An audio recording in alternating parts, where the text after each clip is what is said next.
Aboubacar Jamil Sané, maire des Parcelles Assainies. Cela maa ngi remercier ñëpp ne leen ni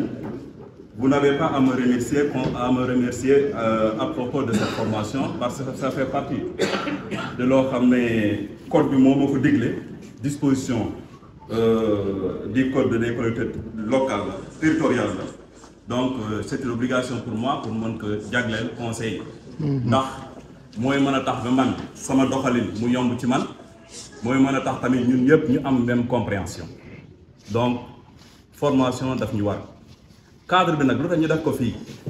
c'est pour permettre à tout un chacun d'entre vous ma mën a am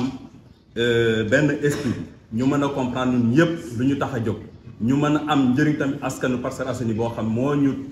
teg fii am na foo xam suñ ko fa defee tey jii au niveau de la municipalité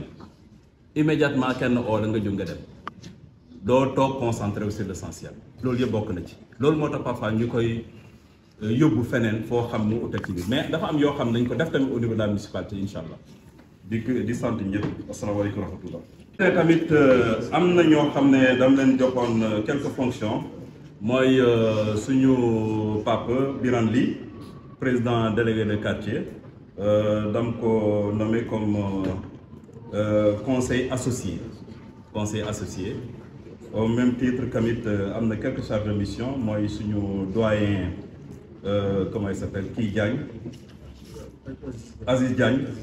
voilà ñoo xam ne xam nañu lu bëree bëri au niveau des parcelles am tam expérience soxla naa leen sama wet moo tax ma jox leen yeneen fonctions yi ak le délégué aussi en charge de la jeunesse aussi la même chose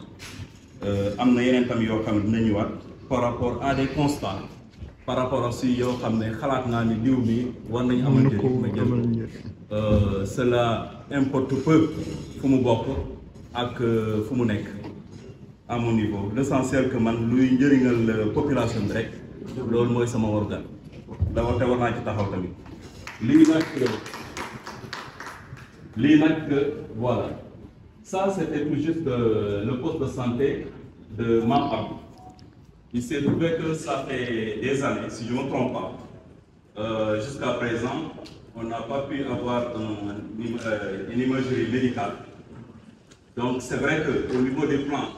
annuels, ça ne figure pas. Mais d'après des lois manque d'une raison pour laquelle je parlais à la présidente de la commission lors de notre section municipale consacrée au budget ne leen ni parfois am na yoo xam ne jarul évoqué nañ ko def puisque ñoom affaire de la météo yoo def fii sama commission ou bien sama secteur y a rien dedans comme madame bu yor biru taalibe yi moom tamit la même chose donc nañ ci ñëw on va tout faire à ce que tous les domaines de compétences ñu am luñ ciy def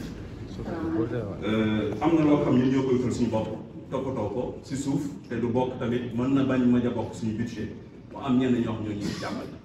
te ñu ngi si yoon incha allah nañ ko def ça fait partie aujourd'hui de la construction de l'imagerie médicale l'équipement de cette imagerie médicale ça on a débuté je pense que c'était avant-hier la construction la durée de cette construction c'est pour 3 mois incha allah l'équipement aussi incha allah on l'aura par la coopération déjà. Il y avait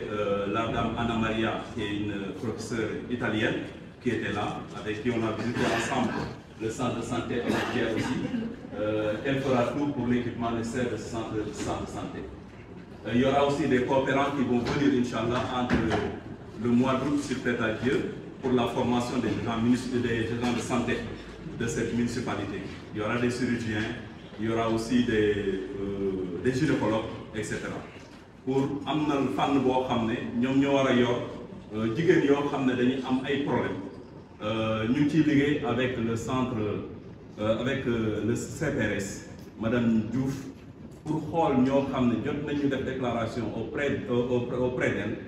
si wàllu opération te amuñu capacité parce que opération bi rek ça coûte je me trompe pas 300 000 léegi ñu bëgg a def benn opération boo xam ne dañ ko def incha allah à partir du mois d'août dañuy recevoir des médecins qui vont venir pour jàppale jigéen ñi si fànn yi soobee yàlla. L'autre aspect c'est le cadre de vie. C'est le cadre de vie, exactement l'aménagement de la voirie dont je vous avais annoncé l'année dernière. L'étude a été faite par un de nos compatriotes parcellois. Il s'appelle Mouché Mbaye. Cette voie, ni lañ ko bëgg concevoir, c'est le boulevard Mame Abdou. Nii lañ ko nii lañ ko prévoir mu am zone cyclable mu am foo xam ne nit ñi foofu la ñuy dox mu am tamit ay poubelles zone verte bi boo xam dañ koy def uniquement dañ koy accrocher au niveau des poteaux. Mais pare day am brigade d'hygiène boo xam mooy veiller à la propreté de cette voirie là. Beneen bi tamit il y aura des cantines. Les cantines seront séparées de presque 250 mètres. Suñ defee cantine fii koo xam day jaay café koo xam day def produit ko xam ne day jaay nu mu tudd ko sax les autres types de produits que ça soit gerte ou bien mango et cetera ñooñu ñëpp cantine yi ñoo nekk ensemble ñu toogaat nga dox 250 mètres moo am beneen si diggante bi nag mën nañ fa def ay fleurs mën nañ fa def ay bancs publics li ñu am fu ñu fekk duñ fa permettre yeneen donc lii nag la ñu fas yéene def. Le budget de ce projet, c'est 1,308 milliard. Mais on sait que nous, notre budget ne pourra pas soutenir ce projet. Moi, nous avons le projet de la ville de Dakar. Maintenant, c'est la ville de Dakar qui va financer ce projet. Aujourd'hui, il y a dans le budget de la ville de Dakar un montant de 800 millions qui a été introduit pour ce projet. Donc, maintenant, si vous avez fait là, parce que déjà man du ci des loo xam ne montage ak lépp mu ngi ci ñoom te nee nañu mbir mi yóbbu nañ ko au niveau de la DCMP et cetera loolu la ñu wax donc ma ne woon nag naa leen ko exposé wax leen ko ngeen xam ne lii la ñu bëgg a def au niveau des Parcelles Assainies pour tamit am loo xam ne ñun nañ ko mën a am suñu commune am foo xam ne dañ ko mën a doxantu ku ñëw soo amee gan nga am koy doxantu te c'est pas normal que tout le temps suñu amee gan sax ñu gën hors Parcelles Assainies di doxantu ko. En dehors de ça tamit ñu amoon loo xam ne fas yéene nañ ko waxtaane nañ ko ak Ville de Dakar parce que Ville de Dakar c' est virtuel il y a que 19 communes ñoo composé moo tax ñu ne Ville de Dakar donc seen warugal la parce que suñu xaalis ñoo ko nekk suñu xaalis ñoo nekk si soo xoolee ba au niveau du foncier bâti on a rien lépp Ville de Dakar la xaalis boobu tey jii su fekkee dafa ñëwoon au niveau de la commune j'ai pas besoin de l'argent de la Ville de Dakar. mën nañu tabax lu ñu bëgg mën nañu am suñu budget 2 milliards mën na nekk 6 milliards ou bien 7 milliards ça c'est possible parce que foncier bâti mooy xaalis mooy lépp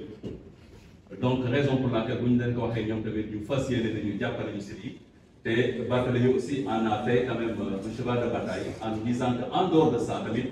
nañ leen jàppale tabaxal leen la maison des femmes au niveau des Parcelles Assainies en plus ce sera le pôle musique c'est-à-dire que dans le centre socio-culturel loolu tamit incha allah jël nañu fas yéene nañ ko def avec la ville de Dakar avec la ville de Dakar. Beneen bi c' était au niveau de la jeunesse du sport boobu nag c' était au niveau de l'unité 22. Il y a un terrain de foot qui se trouve là-bas et un autre espace qui se trouve tout juste près de la police. Cet espace-là dañ ko bëgg a dédier au basket terrain basket lañ fa bëgg a def multifonctionnel. On a une salle de réunion, il y aura quand même l'infirmerie et aussi une tribune de 700 places à 1000 places.